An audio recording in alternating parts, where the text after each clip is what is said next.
Assalamualaikum warahmatullahi wabarakatuh.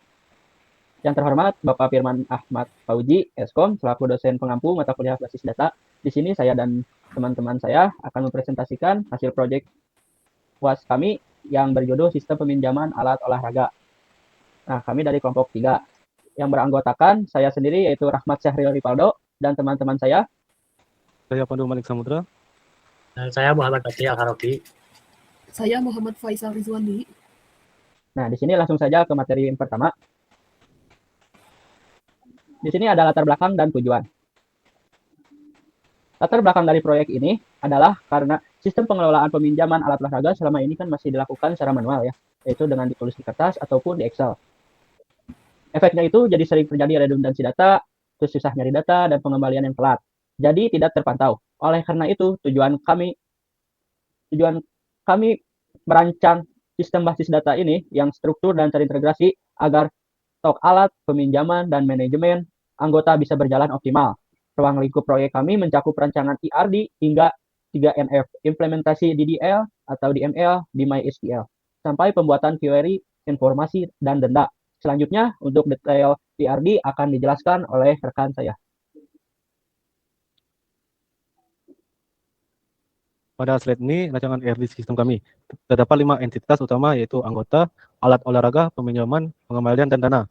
Hubungannya, satu anggota bisa melakukan banyak transaksi peminjaman, lalu satu peminjaman bisa membuat banyak alat yang nantinya dipecah. Terakhir, jika ada alat yang telah dikembalikan atau rusak, proses pengembaliannya tersebut akan memicu pencatatan denda.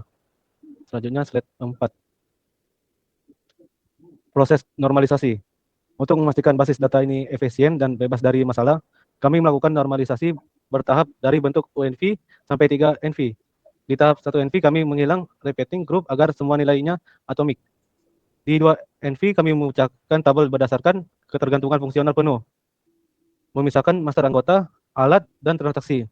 Dan di 3 NV kami menghilangkan ketergantungan transitif sehingga menghasilkan 5 tabel yang bersih dari redundansi. Skema relasi dan kamus data. Berikut adalah skema relasi dan kamus data dari kelima tabel tersebut, lengkap dengan primary key dan for key. Untuk menjaga integritas data antar tabel, kami menerapkan aturan constraint revision, yaitu on update, cache date, dan on delete restrict. Artinya jika ada perubahan data master dan dia akan berubah di tabel transaksi, tapi data master tidak bisa dihapus sembarangan kalau masih terkait transaksi. Materi berikutnya tentang implementasi SQL akan dilanjutkan oleh rekan saya. Oke, pada bagian ini saya akan mendemonstrasikan proses pembuatan relasi antara tabel alat olahraga dengan tabel kategori alat menggunakan SQL. Langkah pertama adalah membuat tabel baru yang bernama kategori alat. Perintah create table if not exist digunakan agar tabel hanya dibuat jika belum ada. Kemudian ID kategori ini bertipe INT menjadi primary key dan menggunakan auto increment, sehingga setiap kategori memiliki ID yang unik dan bertambah otomatis. Kemudian nama kategori di sini menggunakan varchar 50 untuk menyimpan nama kategori, misalnya bola, raket, atau fitness. Langkah selanjutnya adalah menambahkan kolom ID kategori ke dalam tabel alat olahraga. Alter tabel di sini digunakan untuk mengubah struktur tabel yang sudah ada. Kemudian ada perintah add column. Ini menambahkan kolom baru, nama ID kategori. Kolom ini nantinya akan menjadi penghubung antara tabel alat olahraga dan kategori alat. Setelah kolom relasi ditambahkan, langkah terakhir adalah membuat foreign key agar tabel saling terhubung. Di sini ada perintah add constraints. Digunakan untuk memberikan nama pada aturan relasi, yaitu FK alat kategori. Kemudian foreign key menghubungkan kolom ID kategori pada tabel alat olahraga dengan ID kategori pada tabel alat, kategori alat. Dengan adanya foreign key, database akan menjadi integritas data. Jaga integritas data. Artinya alat olahraga hanya dapat menggunakan kategori yang memang sudah terdaftar pada tabel kategori. Nah, jadi melalui 3 langkah ini, yaitu membuat tabel kategori, menambahkan kolom relasi, dan membuat foreign key, kedua tabel berhasil saling terhubung dengan desain seperti ini. Data menjadi lebih terstruktur, menghindari duplikasi kategori, serta memudahkan proses pencarian dan pengelolaan data alat olahraga berdasarkan kategorinya. Oke, Selanjutnya ada implementasi DDL dan DML. Di sini kami mulai mengimplementasikan rancangan tadi ke MySQL. Melalui script DDL, kami membuat database sistem peminjaman alat olahraga beserta tabel-tabelnya dengan engine InnoDB. Kami juga memasukkan data uji DML berupa 10 anggota, 6 alat olahraga seperti bola basket, Bolton, raket Yonex, dan lain-lain. 7 transaksi peminjaman, 5 pengembalian, dan 2 denda aktif untuk menguji performa basis data ini. Lanjut. Selanjutnya ada query SQL dan DQL. Untuk bagian 1, menyajikan informasi dari basis data, kami membuat beberapa jenis query. Query pertama, menggunakan select where untuk menampilkan seluruh daftar anggota aktif atau non-aktif secara terurut. Query yang kedua, menggunakan join 3 tabel untuk menampilkan histori lengkap peminjaman berupa nama anggota dan alat yang dipinjam. Dan query ketiga, menggabungkan join 4 tabel dengan fungsi dateDiff untuk menghitung selisih hari keterlambatan secara otomatis.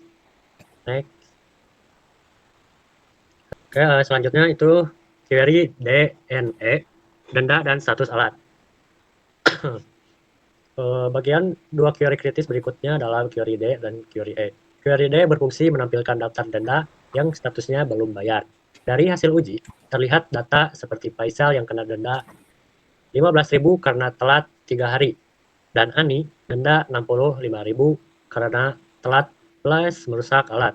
Sedangkan query E mendeteksi alat yang belum dikembalikan secara fisik menggunakan lapse join dengan kondisi where ID kembali is null. Hasilnya, sistem mendeteksi alat yang dipinjam Dedi dan Dimas masih belum dikembalikan. Selanjutnya, materi penutup akan dibawakan oleh rekan saya.